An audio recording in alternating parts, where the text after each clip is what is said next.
नमस्कार, खबरें अब तक में मैं पवन शर्मा आप सभी का स्वागत करता हूं। खबरें अब तक में आज बात होगी सीएम योगी के औरंगजेब को लेकर दिए बयान की, मेरठ हत्याकांड में हुए नए खुलासे की और बिहार चुनाव को लेकर राहुल गांधी की बनाई नई रणनीति की। इन सभी मुद्दों पर विस्तार से करेंगे चर्चा, लेकिन इससे पहले आइए नजर डालते हैं इस वक्त की हेडलाइंस पर। आक्रांताओं का महिमा मंडल मतलब देशद्रोह, बहराइच में खूब बरसे सीएम योगी। नक्सल मुक्त भारत अभियान में बड़ी सफलता, बीजापुर एनकाउंटर पर बोले अमित शाह। छत्तीसगढ़ में सुरक्षा बलों का बड़ा ऑपरेशन, बीजापुर में 18 तो कांकेर में 4 नक्सली ढेर। जम्मू कश्मीर में पूर्व विधायक और बीजेपी नेता ने किया सुसाइड, सरकारी आवास में खुद को मारी गोली। शंभू बॉर्डर पर अब पूरी तरह हुआ खाली, किसानों के प्रदर्शन के चलते 13 महीने से रहा बंद। सांप्रदायिक हिंसा का कभी भी समर्थन नहीं, नागपुर मामले पर बोली ममता बनर्जी। लखनऊ में फेक डॉक्यूमेंट रैकेट का पर्दाफाश, एसटीएफ ने 3 लोगों को किया गिरफ्तार। भागलपुर में दिन दहाड़े फायरिंग, केंद्रीय मंत्री नित्यानंद राय के भांजे की हुई मौत। सोने चांदी के दामों में तेजी बरकरार, 18,000 पार पहुंचा गोल्ड।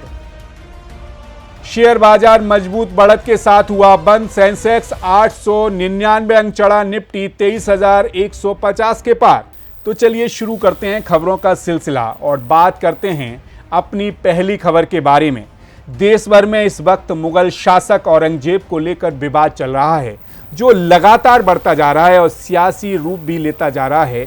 इसी को लेकर बीते दिनों महाराष्ट्र के नागपुर में हिंसा हुई। इस विवाद के बीच उत्तर प्रदेश के मुख्यमंत्री योगी आदित्यनाथ ने आज बड़ी बात कह दी। जी हां, सीएम योगी ने कहा, औरंगजेब का विरोध करते हुए कहा कि भारत की विरासत पर हमला करने वाले और देश के लोगों का अपमान करने वाले आक्रांताओं का महिमा मंडल करना देशद्रोह के बराबर है। आइए जानते हैं कि सीएम योगी ने और क्या कुछ कहा।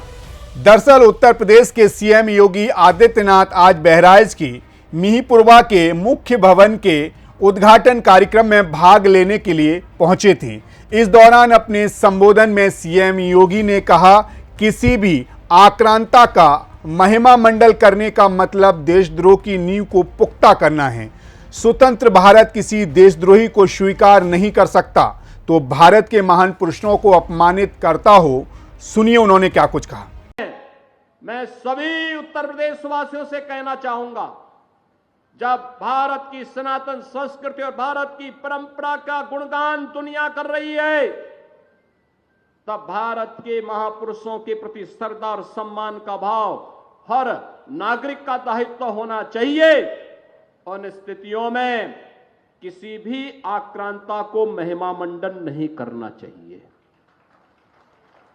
आक्रांता का महिमा मंडन का मतलब देशद्रोह की नींव को पुख्ता करना, और स्वतंत्र भारत ऐसे किसी देशद्रोही को स्वीकार नहीं कर सकता है जो भारत के महापुरुषों को अपमानित करता हो, उन आक्रांताओं का महिमा मंडन करता हो, जिन आक्रांताओं ने भारत की सनातन संस्कृति को रौंदने का कार्य किया था, बहन बेटियों की इज्जत पर हाथ डालने का काम किया था, हमारी आस्था पर प्रहार किया था, उसे आज का ये नया भारत स्वीकार करने को कतई तैयार नहीं है। और इसीलिए मैं आपके कहने के लिए आया हूं, विकास की एक गाथा तभी आगे बढ़ सकती है जब हम अपनी विरासत को पूरे गौरव के साथ आगे बढ़ाने का काम कर रहे हैं। आपको बता दें, मुख्यमंत्री योगी आदित्यनाथ ने अपने संबोधन में महाराज सुहेलदेव का भी जिक्र किया। सीएम ने कहा कि महाराज सुहेलदेव के पराक्रम और शौर्य की परिणति थी कि 150 वर्ष तक कोई विदेशी आक्रांता भारत पर हमला करने का दुस्साहस नहीं कर पाया, यानी कि हिम्मत नहीं दिखा पाया। आपको बता दें, औरंगजेब को लेकर विवाद की शुरुआत महाराष्ट्र में हुई। महाराष्ट्र में समाजवादी पार्टी के अध्यक्ष और विधायक अब्बू आजमी ने औरंगजेब की तारीफ की। उन्होंने कहा था कि औरंगजेब कोई क्रूर शासक नहीं था। अब्बू आजमी के इस बयान के बाद हंगामा शुरू हो गया।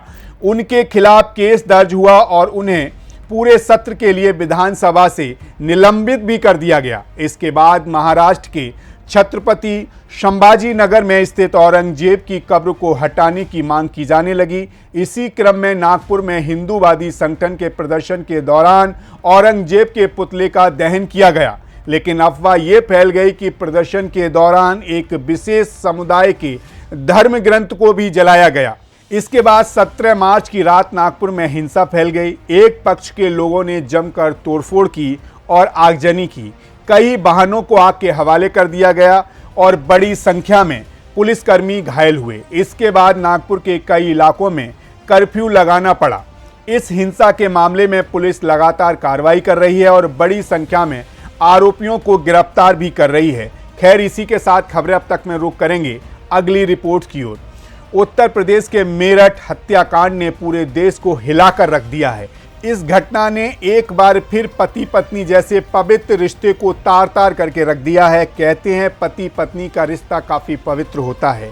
दोनों जब शादी के बंधन में बंधते हैं तो साथ जीने मरने की कस्में खाते हैं और सातों जन्म साथ निभाने का वायदा भी करते हैं। लेकिन आज के समय में बहुत कम ऐसा देखने को मिलता है, क्योंकि ये दौर तलाक का दौर है, जहां शादी के बाद चंद दिनों में ही रिश्ता टूट जाता है और दोनों ही राहें अलग अलग कर लेते हैं। लेकिन यहां तक तो फिर भी ठीक है। सोचिए, अगर कोई पत्नी अपने पति से खुश ना हो और उसकी हत्या कर दे।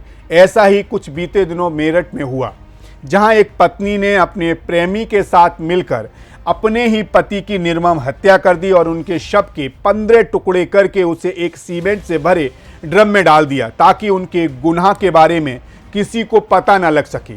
हालांकि उनका ये जुर्म ज्यादा दिन छिप नहीं सका और उसे पुलिस ने उनके प्रेमी के साथ गिरफ्तार कर लिया।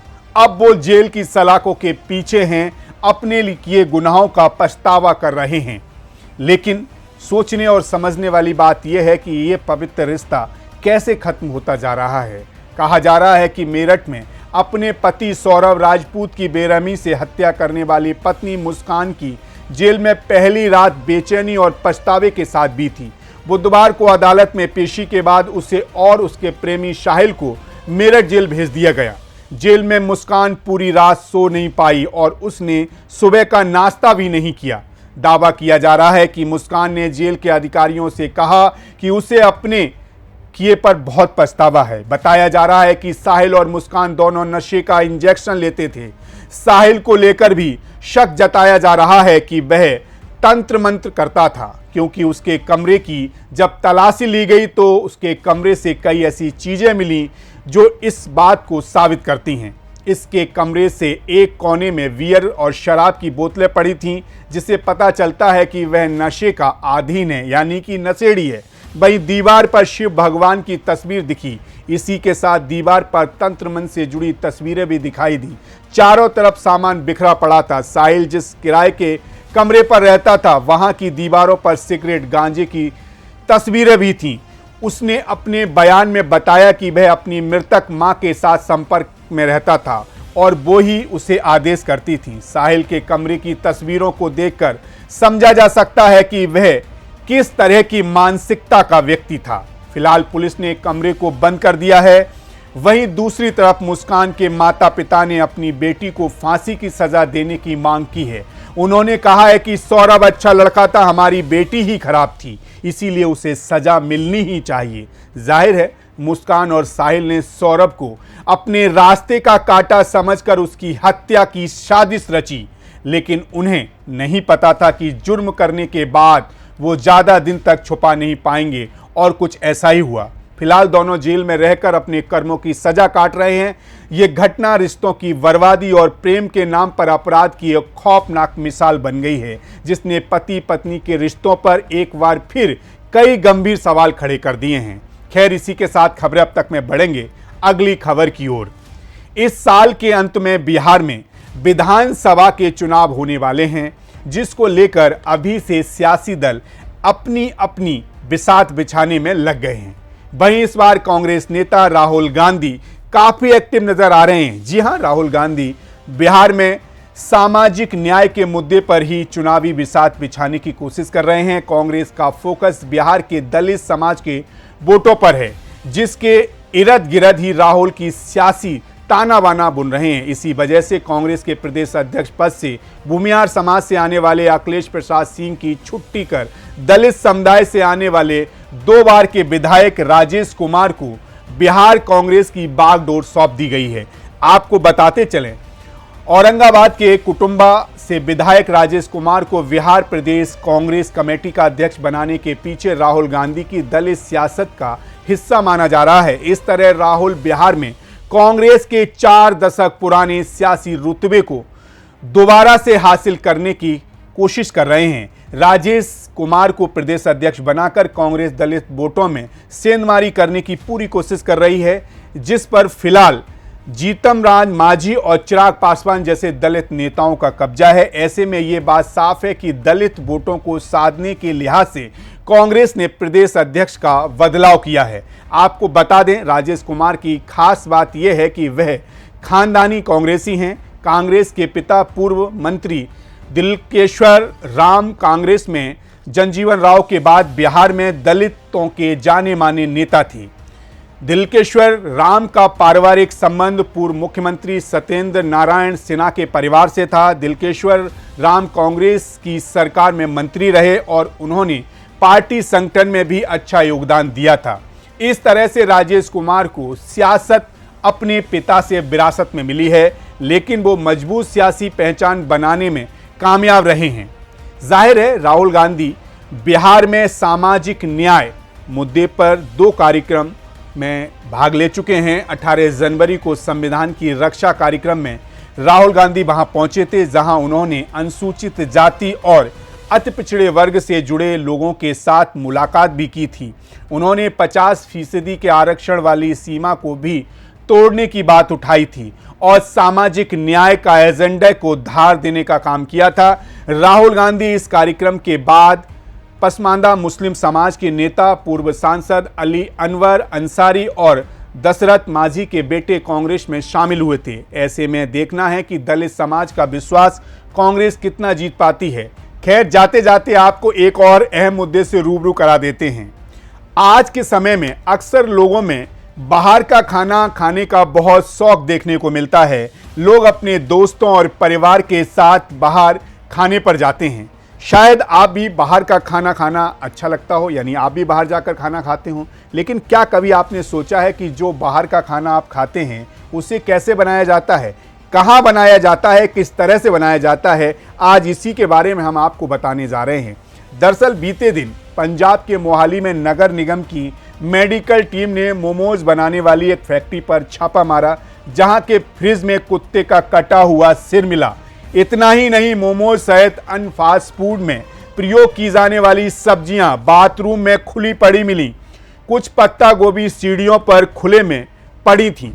कई दिनों से रखे जाने की वजह से पत्ता गोभी पूरी तरह से पीली पड़ चुकी थी, जबकि जिस बर्तन में मोमोज और स्प्रिंग रोल रखे गए थे वो काफ़ी गंदे थे। आपको जानकर हैरानी होगी कि जिन सड़ी गली सब्जियों को हम फेंक दिया करते हैं, उन्हीं खराब सब्जियों से मोमोज को बनाया जाता है। ना जाने कितने लोग इस सड़े गले मोमोज को खा भी चुके होंगे। और आपको बता दें, इस तरह की फैक्ट्रियां भारत में 1-2 नहीं बल्कि हजारों की संख्या में हैं, जो हर दिन लाखों लोगों को ये गंदा खाना खिला रही हैं और उन्हें बीमार भी कर रही हैं। वहीं इस घटना के सामने आने के बाद स्थानीय प्रशासन और खाद्य सुरक्षा विभाग अलर्ट हो गया है। फैक्ट्री में तैयार की जा रहे खाद्य पदार्थों की जांच की जा रही है और पुलिस ने मामला दर्ज कर जांच शुरू कर दी है और फैक्ट्री के मालिक समेत अन्य कर्मचारियों से पूछताछ की जा रही है। ऐसे में अगर आप भी बाहर खाने के शौकीन हैं तो आज ही इसे बंद कर दीजिए। ये आपके स्वास्थ्य के लिए ठीक नहीं है। खैर, आपकी इस मुद्दे पर क्या राय है हमें जरूर बताइएगा। हमें दीजिए इजाजत और आप बने रहिए सी न्यूज़ भारत के साथ। हर खबर आपके साथ, आपके हाथ।